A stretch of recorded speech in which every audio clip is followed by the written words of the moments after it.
দর্শক, এবারে আমরা বাজার পরিস্থিতি জানবো এবং সাথে জানবো ইলিশের বাজার দর কেমন। নেত্রকোনা এবং ভোলা থেকে আমাদের সহকর্মীরা আমাদের সাথে যুক্ত হচ্ছেন এবং শুরুতে হানিফুল্লাহ আকাশের কাছে যাব, তিনি আছেন নেত্রকোনায়। আকাশ। মূর্ছনা আমি এই মুহূর্তে আছি নেত্রকোনার যে মেছুয়া বাজার। এই বাজারটি নেত্রকোনা জেলার সবচেয়ে বড় পাইকারি বাজার। এখানে কিন্তু ভোর রাত থেকেই বেলা 10টা পর্যন্ত কিন্তু দেশের বিভিন্ন জায়গা থেকে সবজি এখানে আমদানি করা হয় এবং এখান থেকে কিন্তু জেলার যে 10 উপজেলার যে খুচরা বাজারগুলো আছে সে সকল ব্যবসায়ীরা এখান থেকে সবজি সংগ্রহ করে বিভিন্ন ধরনের পণ্য। এবং আমরা দেখেছি গত সপ্তাহে যে বাজারে যে পণ্য, যে সকল পণ্যর দাম যেমন ছিল ঠিক স্থিতিশীল অবস্থায় কিন্তু রয়েছে। তার মধ্যে আমরা দেখেছি যে গত সপ্তাহে সিম বিক্রি করা হয়েছিল 90 টাকা কেজি, কিন্তু আজকে পাইকারি দরে 90 টাকা কেজি দরে বিক্রি করা হচ্ছে। বেগুন ছিল 60 টাকা কেজি, সেটা 60 টাকা কেজি দরে বিক্রি করা হচ্ছে। শুধুমাত্র ফুলকপি, পাতাকপি যেটা গত সপ্তাহে 40 টাকা কেজি ছিল, সেটা আজকে 35 টাকা কেজি দরে বিক্রি করা হচ্ছে। শসা বিক্রি করা হচ্ছে 35 টাকা কেজি দরে।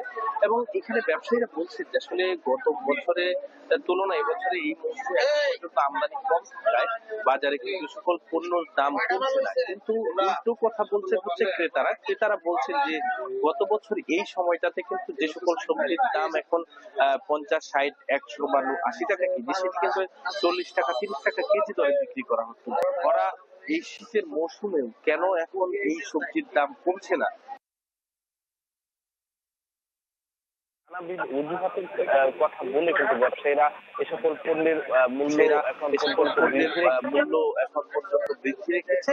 যদি প্রশাসনের পক্ষ থেকে বাজার মনিটরিং করা হতো, তাহলে আসলে বাজার মনিটরিং ব্যবস্থা যদি জোরদার করা যায়, তাহলে হয়তো বাজারের যে এই যে ঊর্ধ্বমুখী যে পণ্যের যে বাজার, সেটি হয়তো কমে যেত। বুঝছো না?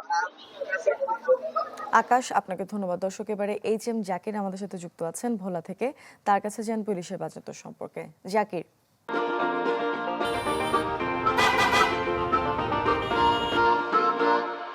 না, মূলত এই মৌসুমটি হচ্ছে ইলিশের কিছুটা ঢাল খরা মৌসুম বললেই চলে। বর্ষার মৌসুমে মূলত ইলিশ নদীতে একটু বেশি পাওয়া যায়, কিন্তু এখন শীত মৌসুম আসার সাথেই কিন্তু নদীতে ইলিশটা অনেকটা কমে গেছে। কিন্তু অন্য প্রজাতি, বিশেষ করে পোয়া, বেলে, বাটাই, এই সকল মাছ গুলো তুলনামূলক অনেকটা বেশি দেখা যাচ্ছে। আমি এই মুহূর্তে ভোলার সদর উপজেলা তুলাতুলি যে মৎস্য অবতরণ কেন্দ্র রয়েছে, ঠিক সেটিতে আসছে। এখানে সকাল থেকে কিন্তু আমি ঘুরে দেখেছি যে এখানে অন্য প্রজাতির মাছ যে পরিমাণে পাওয়া যাচ্ছে, সেই তুলনায় ইলিশের পরিমাণটা অনেকটাই কম দেখা যাচ্ছে। আমরা এখানে জেলে ব্যবসায়ী সকলের সঙ্গে কথা বলে যেটি জানতে পেরেছি যে ইলিশের মূলত মৌসুম বলতে কিন্তু বর্ষা মৌসুমটিকে বোঝাচ্ছে তারা।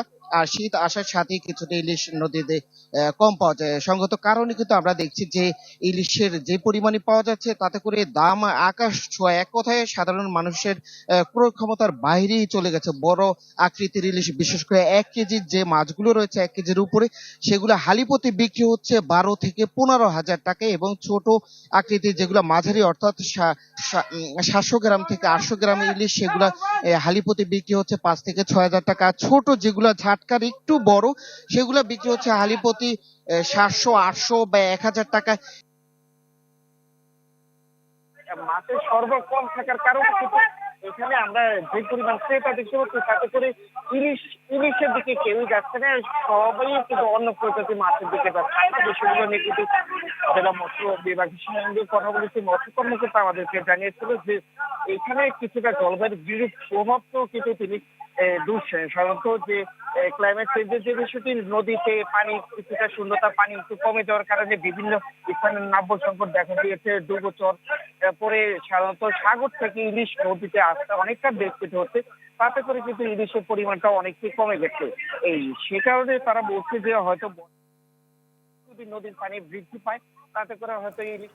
জাকির, আপনাকে ধন্যবাদ। দর্শক, ভোলা এবং নেত্রকোনা থেকে আমাদের সাথে যুক্ত হয়েছিলেন আমাদের সহকর্মীরা, জানাচ্ছিলেন বাজার দর সম্পর্কে।